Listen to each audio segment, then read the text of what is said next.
अस्सलामुअलैकुम जी दोस्तों, मैं शमशेर जोशी।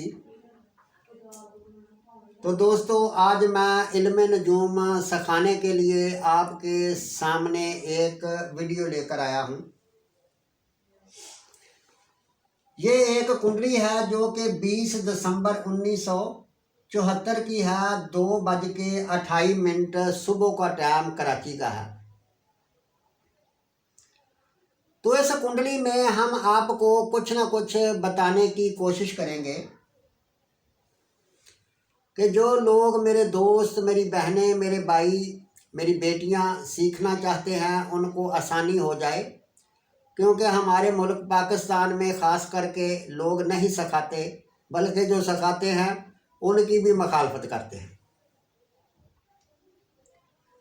तो दोस्तों, ये एक कुंडली है। कुंडली के सबसे पहले हम देखेंगे तालिया को, लगन को।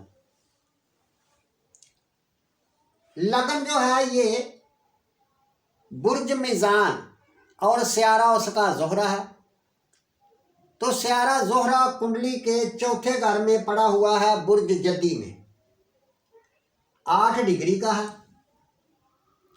जिसका मतलब ये हुआ कि तालिया का मालक चौथे घर में बैठा हुआ है,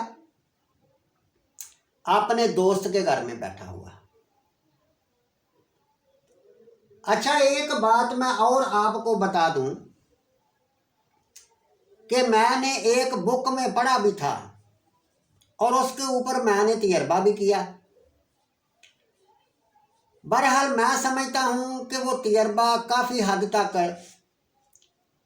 अच्छा साबित हुआ। वो ये है कि अगर कुंडली जो होती है ये 7 सियारों के लगन की हो, जैसे मुश्तरी साध है, ज़ोहरा साध है, स्यारा कमर साध है, अगर 7 सियारों की कुंडली होती है तो उस कुंडली में बंदे को मसले मसाइल बहुत ज़्यादा आते हैं। अगर नहस स्यारे की कुंडली होती है तो उस कुंडली में जब दिशा उसकी चलती है तो वो रिजल्ट अच्छा देते हैं। दूसरी बात ये है कि अगर बिल वक्त इस लगन का मालिक जो है ये ज़ोहरा है, तो स्यारा ज़ोहरा जब इसकी अंतर यानी इसकी महादिशा चलेगी तो वो नुकसान देगी, और इसमें अंतर दिशा अगर किसी भी साध स्यारे की, नहस स्यारे की आएगी तो फिर भी अच्छी नहीं होगी। और इसी तरह अगर तालिया का लगन का मालक नहस स्यारा हो और दूसरा केंद्र का मालक यानी किसी भी घर का, 10वें घर का, 7वें का या चौथे घर का मालक भी नहस स्यारा हो, तो जब तालिया के मालक नहस की महादिशा चलेगी और उसमें अंतर दिशा भी नहस केंद्र के मालक के ही चलेगी तो वो बहुत अच्छा रिजल्ट देगा। खैर, ये बात फिर किसी दिन करेंगे। अब हम ये करते हैं कि कुंडली का पहले घर का मालक 7वें घर में पड़ा हुआ है, अच्छा स्यारा है, अपने दोस्त के घर में बैठा हुआ है। तो अब हम देखते हैं कि इसका जो दूसरा घर है, दूसरे घर से रुपया, पैसा, खानदान, गला वगैरह बोलचाल देखी जाती है।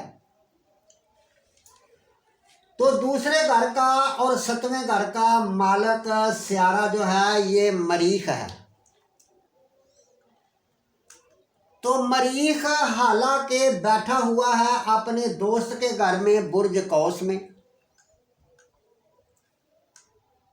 केंद्र का मालक है, यानी 4 घरों को केंद्र बोलते हैं। खाना नंबर 1, खाना नंबर 4, 7 और 10 इनको केंद्र बोलते हैं। अगर केंद्र का मालक केंद्र में ही हो तो अच्छा माना जाता है। अगर केंद्र का मालक त्रिकोण, यानी त्रिकोण बोलते हैं 5वें घर को, 9वें घर को हो तो अच्छा माना जाता है। अगर केंद्र का मालक केंद्र से और त्रिकोण से बाहर निकल जाए, जैसे कि ये निकल गया, मरीख केंद्र से बाहर आ गया है, अपने हला के दोस्त के घर में है, पर यहां ये बैठा हुआ है, इस जगह पर राहु भी है। राहु 10 डिग्री का है और मरीख 6 डिग्री का। और जो भी स्यारा केतु या राहु के 10 दर्जे के अंदर आ जाता है उसको ग्रहण लग जाता है, इधर से या इधर से। तो राहु जो है ये 10 दर्जे पर है, मरीख 6 दर्जे पर, जिसका मतलब ये हुआ कि मरीख को ग्रहण लग गया।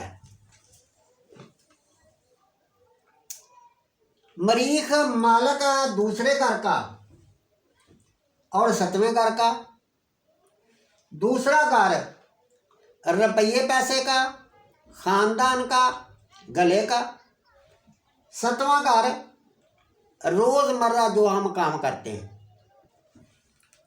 बीवी का, शराकतदारी का। अब इन दोनों घरों के मालिक को ग्रहण लग गया। जब किसी भी स्यारे को ग्रहण लग जाता, उस स्यारे का नूर जो होता है वो खत्म हो जाता है, वो स्यारा स्याह हो जाता है। तो जब ये दोनों घरों का मालिक स्याह हो गया तो मतलब क्या हुआ? रुपये पैसे की दिक्कत आएगी, खानदान का साथ नहीं मिलेगा, शादी का मामला जो है इसमें परेशानी आएगी, रोज़मर्रा जो हम काम करते हैं वो ठीक तरह नहीं चलेगा, शराकतदारी अगर ज़िंदगी में की तो नाकामी होगी। ये तो हो गया दूसरा घर। अब हम तीसरा घर देखते हैं कि तीसरे घर से हमेशा रिश्तेदार, बहन, भाई देखे जाते हैं। और मैं अपने दोस्तों को, बहनों को, भाइयों को एक बात और बताना चाहता हूं कि कई मर्तबा हमारे सामने कुंडली आती है और हम जब कुंडली मैच करते हैं तो उसके साथ वो कुंडली मैच नहीं होती। यानी जब कुंडली मैच ही नहीं होती तो फिर हम कैसे मान लें कि ये डेट ऑफ बर्थ ठीक है? जब भी आप किसी की कुंडली बनाओ तो कुंडली बनाने से पहले कुंडली उसके साथ मैच करो। यानी तीसरा घर जो होता है ये बहन भाइयों का होता है, रिश्तेदारों का। तीसरे घर से ये पता चलेगा कि ये जो बंदा पैदा हुआ था इससे छोटी इसकी बहन है, भाई है, या सबसे छोटा ये है, ये बताएंगे स्टार। अगर कोई मेल स्टार तीसरे घर में है या तीसरे घर को देख रहा है तो फिर बच्चा मेल होगा, यानी उसका भाई मेल होगा। अगर मुअन्नस से आ रहा है तो फिर मुअन्नस होगी। दूसरी बात यह है कि अगर स्यारा शम्मश किसी भी कुंडली के तीसरे घर में या 9वें घर में होता है तो वो बंदा अकेला भाई होता है। बहनें उसकी हो सकती हैं मगर भाई अकेला होगा। और अगर मरीख कुंडली के तीसरे घर में पड़ा हो या तीसरे घर को देख रहा हो तो फिर छोटा भाई नहीं होता, या होता है तो उसको मार दिया जाता है, यानी मरीख मार देता है। ये 99% ऐसा है। बहन हो सकती है। तो अब जो तीसरे घर का मालिक है वो भी कुंडली के छठे घर में बैठा हुआ है। तो छठे घर में जाने की वजह से बहन भाइयों का साथ जो है वो मुकम्मल नहीं मिलेगा। और तीसरा घर जो है ये मेहनत मजदूरी जद्दोजहद हिम्मत वगैरह का है, तो हिम्मत में भी इसकी थोड़ी कमी रहेगी।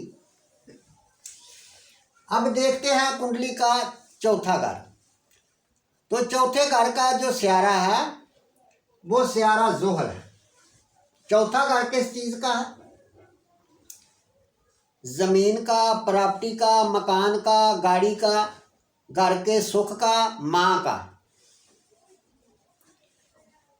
तो चौथे घर का जो मालिक है वो कुंडली के 10वें घर में बैठा हुआ है बुर्ज सरतान में। तो बुर्ज सरतान में वो अपने दुश्मन के घर में चला गया।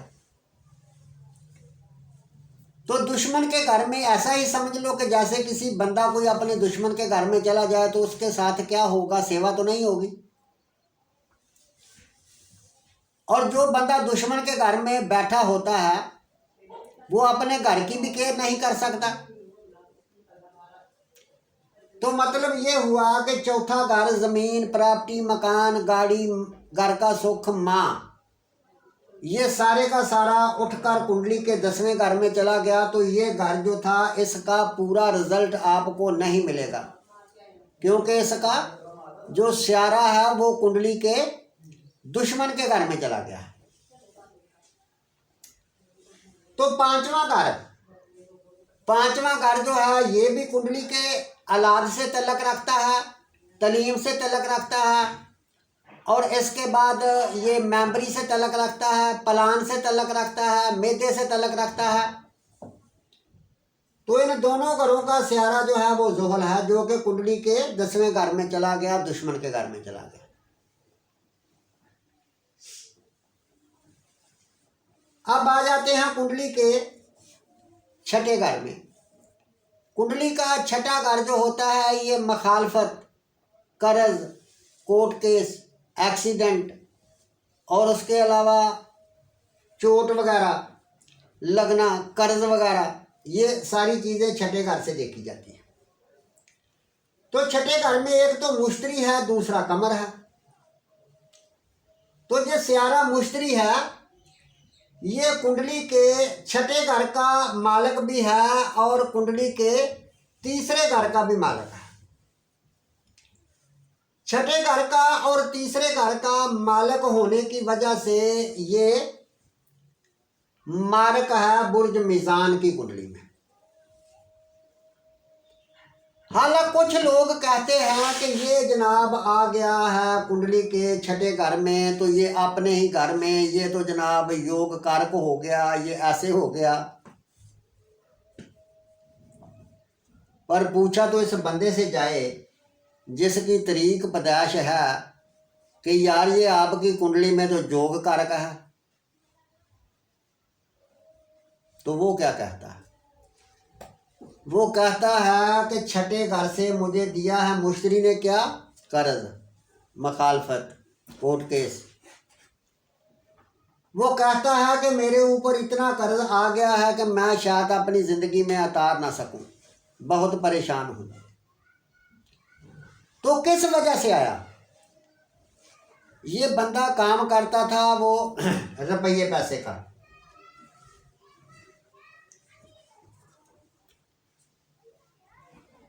और उसके अलावा हम देखते हैं सतवां घर। तो सतवें घर के बारे में मैंने आपको बता दिया कि अभी तक इसकी शादी नहीं हुई। 74 की डेट ऑफ बर्थ है, मसला चल रहा है शादी का भी। और उसके बाद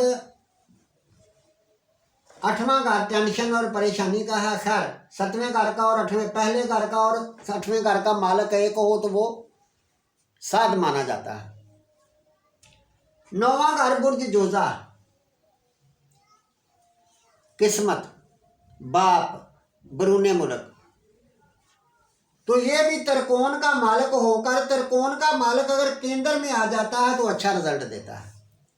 9वें घर का मालक 5वें घर में चला जाए फिर भी अच्छा रिजल्ट देता है, पर 9वें घर का मालक चला गया कुंडली के 3रे घर में, अच्छा रिजल्ट नहीं देगा। यह है मेहनत मजदूरी, जद्दोजहद, यह है किस्मत। अब किस्मत को बनाने के लिए मेहनत मजदूरी जरूरी है। मेहनत मजदूरी करेगा तो फिर शायद किस्मत बने, वैसे नहीं। अब आ जाते हैं कुंडली के 10वें घर पर। तो कुंडली का जो 10वां घर है, 10वां घर काम का, इज्जत का, शोहरत का, रोजगार का होता है। और 10वें घर का जो मालक है वो कुंडली के 6ठे घर में बैठा हुआ है। 6ठा घर क्या है? कर्ज। 10वां घर काम, यानी काम करने के लिए कर्ज लेना होगा, कर्ज देगा कमर काम के लिए। मुश्तरी भी आपको कर्ज देगा मगर कर्ज उतरेगा नहीं, क्योंकि कर्ज ने तब ही उतरना होता है जब 6ठे घर में या 8वें घर में भी नहस सियारे हों, तो फिर ही व्यापार चलेगा ना। तो इसके लिए दूसरा जोहल जो है वो अपने दुश्मन के घर में आके बैठा हुआ है, यानी जोहल भी इस घर को बर्बाद कर रहा है, जिसकी वजह से काम नहीं चलने देगा। और उसके बाद आ जाएगा कुंडली का 11वां घर। तो 11वां जो घर है वो घर उम्मीदें, ख्वाहिशें और लाभ का होता है। तो इस घर का स्टार जो है ये भी कुंडली के 3रे घर में बैठा हुआ है। एक तो 27 डिग्री पर चला गया, यानी बूढ़ा हो गया। बूढ़ा होने की वजह से यानी जो भी काम करेगा उसका रिजल्ट नहीं देगा, क्योंकि वो स्टार ही बूढ़ा हो चुका है। जब स्टार बूढ़ा हो चुका है तो वो क्या फायदा देगा? कोई फायदा नहीं देगा। तो इसी तरह दोस्तों ये तो मैंने आपको खाली स्टार बताए हैं, और स्टारों से हटकर हम इसके जाविये भी देखते हैं। जैसे ये मुश्तरी है कुंडली के 6ठे घर में बैठा हुआ है, 1 2 3 4 5वीं नज़र इस घर पर डालेगा काम काज के घर पर, तो काम काज के लिए ये कर्जा देगा। और इसी तरह इधर डालेगा खर्च देगा, और इसी तरह इधर डालेगा रुपया पैसा खानदान हर चीज़ को, मेरा मतलब ये भी खराब करेगा। तो इसी तरह हर स्टार की एक नज़र होती है, जैसे मरीख है, जोहरा, जोहल। तो इसी तरह जब नज़रों से देखा जाता है तो फिर कुंडली का सही पता चलता है कि कुंडली क्या कहती है। तो इसी तरह मेरे दोस्तों, अगर आप भी अपनी कुंडली देखना चाहते हैं या दिखाना चाहते हैं या चेक करवाना चाहते हैं तो आप भी चेक करवा सकते हैं। अगर आप इल्म नजूम सीखना चाहते हैं, ये ऊपर दिया गया हमारा एक नंबर है, इस नंबर पर कॉल कर सकते हैं। तो दोस्तों अगली वीडियो के लिए हम फिर हाज़िर होंगे। आज के लिए बस इतना ही। अल्लाह हाफिज़।